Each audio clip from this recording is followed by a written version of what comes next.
Delegates are expected to vote for candidates for top 7 positions in the ANC today. Nominations were received from the floor, with a few nominees declining yesterday. For the first time, delegates will be voting for 7 candidates after the introduction of 2 Deputy Secretary General positions. The ANC top 6 will be known as the top 7. The following comrades are the candidates for the following positions. For President, we've got Comrade Zweli Mkhize and Comrade Cyril Ramaphosa. For the position of Deputy President, we've got Comrade Ronald Lamola, Comrade Oscar Mabuyane, and Comrade Paul Mashatile. For the third position of National Chairperson, we've got Comrade Gwede Mantashe, Comrade David Masondo, and Comrade Stanley Matabata. The position of Secretary General, we've got Comrade Mtimseni Ntuli, Comrade Pumulo Masuwale, and Comrade Fikile Mbalula. The position of the first Deputy Secretary General, we've got Comrade Nomvula Mokonyane, and we have Comrade Tina Jumat Peterson. The position of Second Deputy General Secretary, we've got Comrade Marupini Ramokhopa and Comrade Ronalda Nolomando. And lastly, for the position of Treasurer General, we've got Comrade Bejani Benjamin Chauke, we've got Comrade Pule Mabe, we've got Comrade Mzwandile Masina, and we have Comrade Gwen Ramokhopa.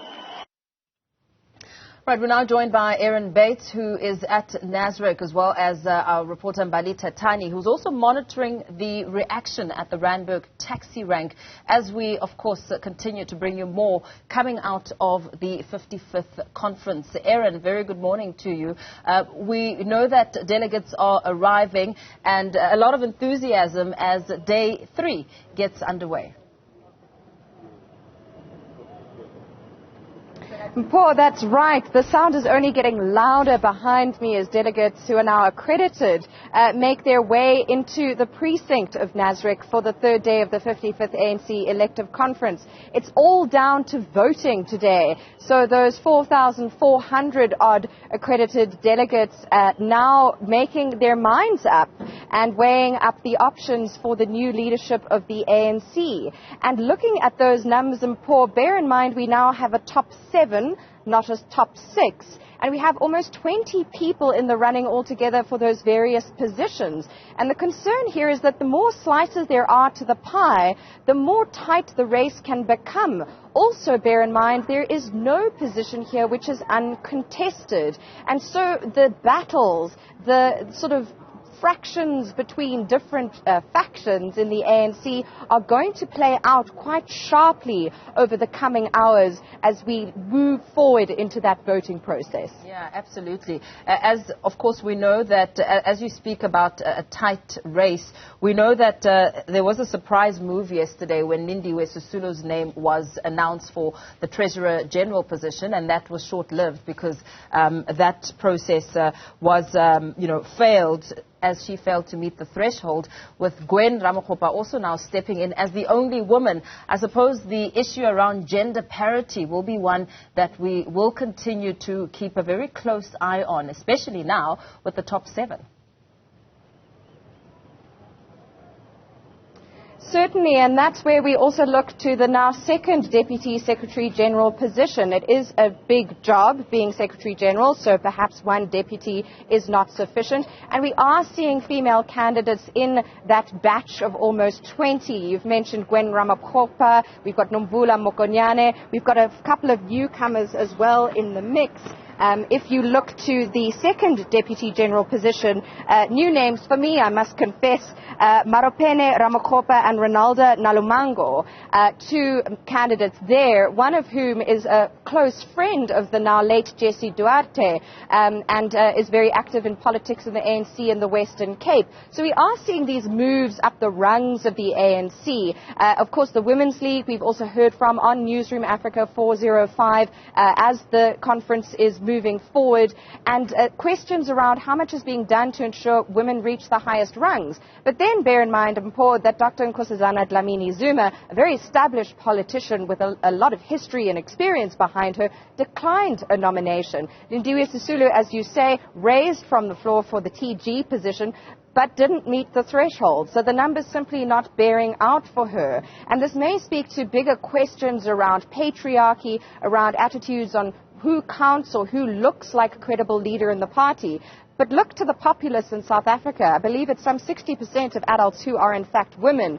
Women, particularly in rural areas, are often the heads of households. It's often older women who are the heads not only of their own children's generation, but also grandchildren, even great-grandchildren. They dispense social grants as best they can with limited resources and try and keep families afloat. And so this issue of gender, very important. And let's hope it isn't eclipsed as we move into voting, because of course amongst the delegates, we have women too. Amongst the branch members, we have them, and they are an important factor and feature as we move into voting day today. Paul? Yeah, absolutely. Let's leave it there for now, Erin, as we continue, of course, to take viewers out to the streets of Johannesburg. While voting for the ANC's top 7 is underway, we now look at how ordinary South Africans are reacting to the nominations. Mbali Tatani joining us from the Randburg taxi rank this morning. Mbali, with a lot of the hype and excitement taking place in Nasrec, Johannesburg, I suppose it's important to find out how ordinary South Africans are reacting and absorbing this information trickling out of that conference.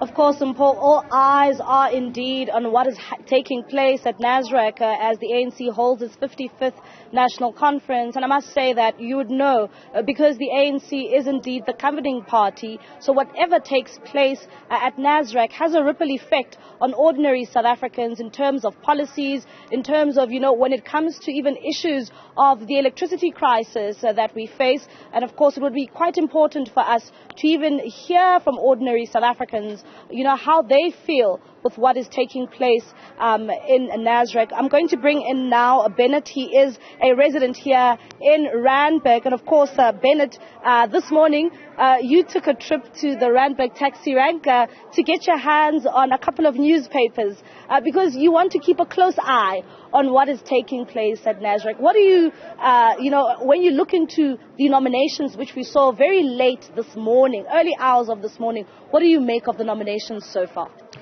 Good morning, and thanks for having me. The nominations will always have a surprising element. People will always vote according to what the branches are saying and all the stuff. So according to the branches, according to the branches of the ANC, they have said Cyril Ramaphosa must have a second term.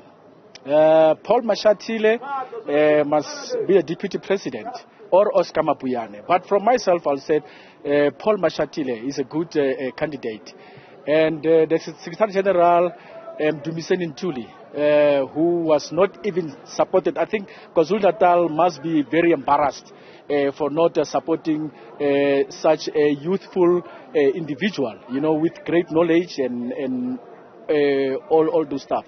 And then two deputy secretary, Nomvula Mokonyane, and I think Potgieter, something like that, yeah, if I'm not mistaken, all those stuff. So, yeah, whatever is happening in Nasrec, is going to affect us one way or the other as a South African on the street. Thank you. Well, a number of South Africans also woke up to the news that in terms of the deputy president position, Didi Mabuza has declined a nomination for that position. So it's highly likely that we will indeed be seeing a new deputy president, not only in the ANC, but ultimately in the near future when we go for those 2024 elections. I know you've already touched on the fact that you would prefer Paul Mashatile, but there are indeed three names there: Ronald Lamola, Oscar Mabuyane, as well as Paul Mashatile. Some within the ANC are even saying that Paul Mashatile might not make that, because we know that even in the past, a number of provinces had pronounced that they would indeed prefer Paul Mashatile, but it seems as if it may be a tricky one for him to navigate.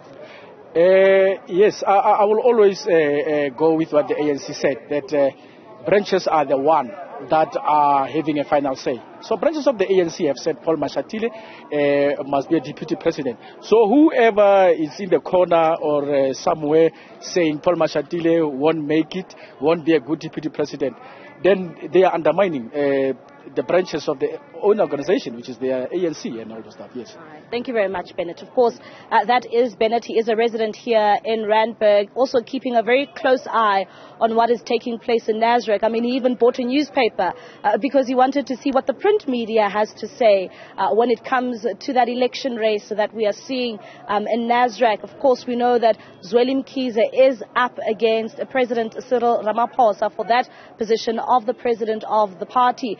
Also a very interesting one there when you look at, how in terms of the political parties, or rather this political party and branch members have been lobbying for their own candidates. Yeah, absolutely. Mbali Tatani, let's leave it there for now, keeping a close eye on the reaction on the ground out in the streets of Johannesburg. We will, of course, continue throughout the course of this morning and the afternoon to touch base with Mbali Tatani, who will be moving around the different parts of the city now.